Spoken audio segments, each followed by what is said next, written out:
વિસાવદરમાં રાજુ કરપડા જે સંકલ્પ યાત્રા ખેડૂતોને લઈને નીકળ્યા છે અને આ સભા તેમણે વિસાવદરમાં ગજવી હતી।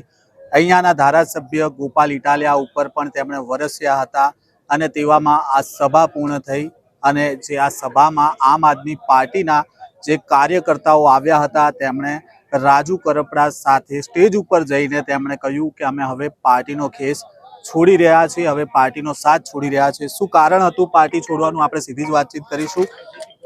તમે આજે આમ આદમી પાર્ટીમાંથી તમે રાજીનામું ધરી દીધું છે, રાજુભાઈને તમે સ્ટેજ ઉપર જઈને જાહેરાત કરી, શું કારણ? કારણ મુખ્ય એ જ છે કે મુખ્ય જે જોડાયા હતા પાર્ટી સાથે તો રાજુભાઈને જોઈને જોડાયા હતા, ખેડૂતોના પ્રશ્નોને વાચા આપવા માટે જોડાયા હતા। પણ 3-4 મહિના સાથે પાર્ટી સાથે કામ કર્યું ત્યારે એવું લાગ્યું કે પાર્ટી પોતાનો રાજકીય સ્વાર્થ વધારે જોવે છે, ખેડૂતોનું કામ પાર્ટી કરતી નથી। જ્યારે 108 દિવસ ખેડૂતો અંદર રહ્યા ત્યારે પાર્ટીએ કોઈ મદદ કરી નથી અને એ વાતથી ઘણા સમયથી રાજીનામું દેવાનું હતું। આજે મંચ મળ્યો એટલે 98 વિધાનસભામાંથી રાજુલા જાફરાબાદની તમામ ટીમ, જાફરાબાદના શહેર પ્રમુખ સાથે તમામ ટીમ આજે રાજીનામું જાહેર કરે છે। પણ તમે જે માત્ર રાજુભાઈ સાથે જે તમે વાત કરો છો અન્યાય થયો એટલા માટે તમે રાજીનામું આપો છો કે તમને પણ આમ આદમી પાર્ટીનો કોઈ અનુભવ થયો છે? આમ આદમી પાર્ટીનો અમને અનુભવ થયો છે। અમારા વિસ્તારની અંદર વિનાશકારી કંપનીઓ આવી રહી છે ને ખેડૂતોને આડેધડ લૂંટવામાં આવી રહ્યા છે।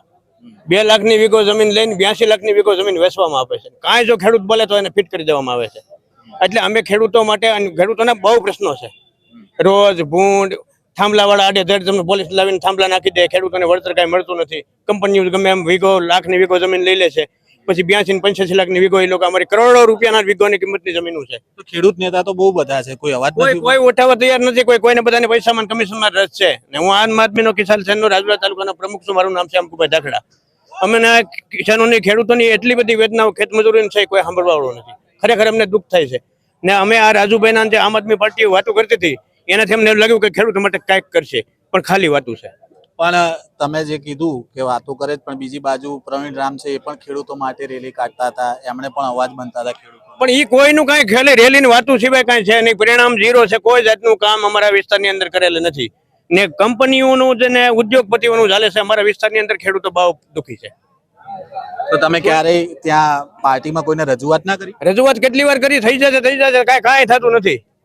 અમને કહે તમે ઉઠીને ગામડે ગામડે નીકળી જાઓ, તમારા છોકરા ભલે પૂછારી, અમારું કામ કરો, ડોર ટુ ડોર કાયમ, પણ અમારે મીઠ ખાવું હું નકરું અમારી પાસે દાંડાની ગોળે કામ લેવામાં આવે છે। અમને આ કંપની ઉપર જરાય ભરોસો નથી અને આજે અમે રાજીનામું આપ્યું છે, કાલે અમે લેખિત મૌખિક રીતે અમે અમારા જિલ્લા પ્રમુખને રાજીનામું મોકલી દેવું। પણ ઘરેથી નીકળ્યા એટલે રાજીનામું આપવાની ગણતરીથી નીકળ્યા હતા કે અહીંયા આવીને જ અમારો આત્મા જ જાગી ગયો, કાંઈ છે નહીં, ખોટું છે બધું। રાજુભાઈ માથે જો આવી કર્યું હોય તો અમારું કાંઈ ના થાય। રાજુભાઈની કઈ વાત લાગી આવી? રાજુભાઈને કોઈ જાતનો 108 દિવસ જેલમાં રહ્યા ને કોઈ જાતનો સપોર્ટ મળ્યો નથી। રાજુભાઈના માતા પિતાને એવું કહેતા હતા કે અમારા છોકરાને રાજુભાઈને તમે મળવા જાવ, એનો ફોન આવે છે, અમારે કામ છે, અમારે પાસે ટાઈમ નથી।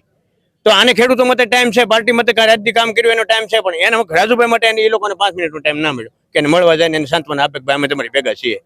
તો આ લોકો અન્યાય થયો છે આમ આદમી પાર્ટી જ્યારે રાજકીય સ્વાર્થને વધારે જ્યારે પ્રાધાન્ય આપતી હોય, મારી એક જ વાત છે, જ્યારે રાજકીય હિતોને પ્રાધાન્ય વધારે આપે તો એમાં ખેડૂતોને ભલે શું કરવાની છે।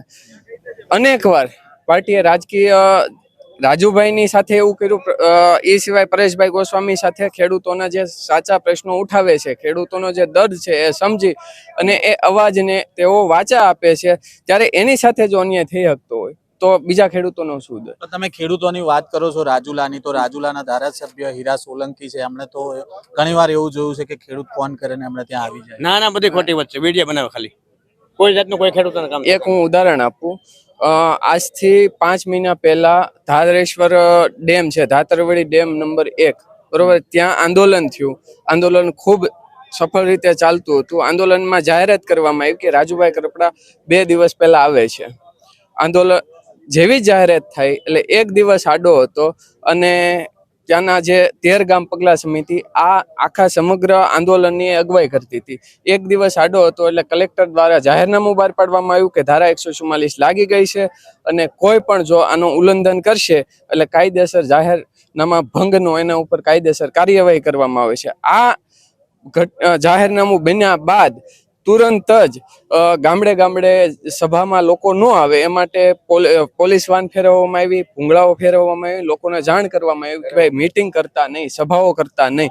અને આ વાતની જાણ જે દિવસે ટૂંકમાં 27 તારીખે રાજુભાઈને બપોરે 12 વાગ્યે કરી, ત્યારે વિસાવદરથી જુનાગઢ પ્રેસ કોન્ફરન્સમાં જોવા જતા હતા કે રાજુભાઈ આ રીતની પ્રશ્ન છે. એટલે રાજુભાઈ તુરંત જ એ જ મિનિટે ગાડી મવડી અને 2 કલાકની અંદર ગામની અંદર હતા અને ત્યાં ઊભી ને 150 પોલીસ, એક ડીવાયએસપી, 4 પીએસઆઈ, પીઆઈ અને 5 પીએસઆઈ ની વચ્ચે 150 પોલીસની વચ્ચે ખબર હતી કે આમાં ફરિયાદ પણ થાય. ત્યારે રાજુભાઈએ કીધું કે જો તમારે હું જાહેરનામા ભંગ કરું છું, હું મીટિંગ કરું છું, હું જાહેરનામાનું ભંગ કરું છું, તમારે જો ફરિયાદ કરવી તો મારા ઉપર કરી દો, બાકી ખેડૂતને કઈ કરતા નહીં. અને એને 150 પોલીસની વચ્ચે એને કીધું, ત્યારે એના ઉપર ફરિયાદ પણ થાય એમ હતી. ને અમે લોકોને એટલું પણ ડર હતો કારણ કે 5 ડબ્બા પોલીસે ભરવા માટેના આસપાસના ખેડૂતોને મૂકી દીધા હતા. એટલે ઘણો અન્યાય થયો.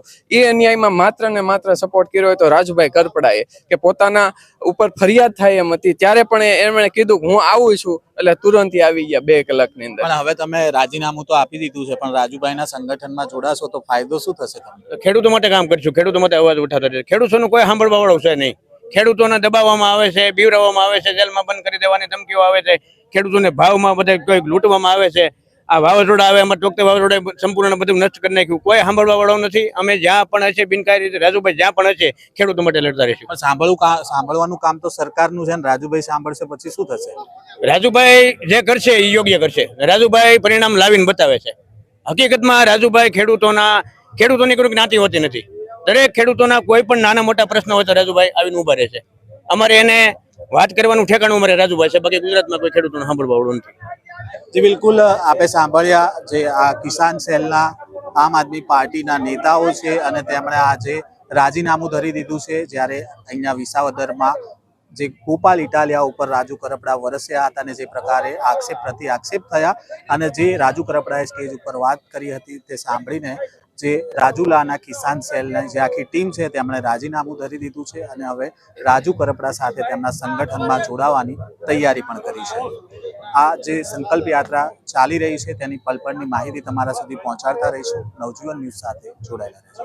વૈષ્ણવજન તો તેને કહીએ જે પીડ પરાઈ.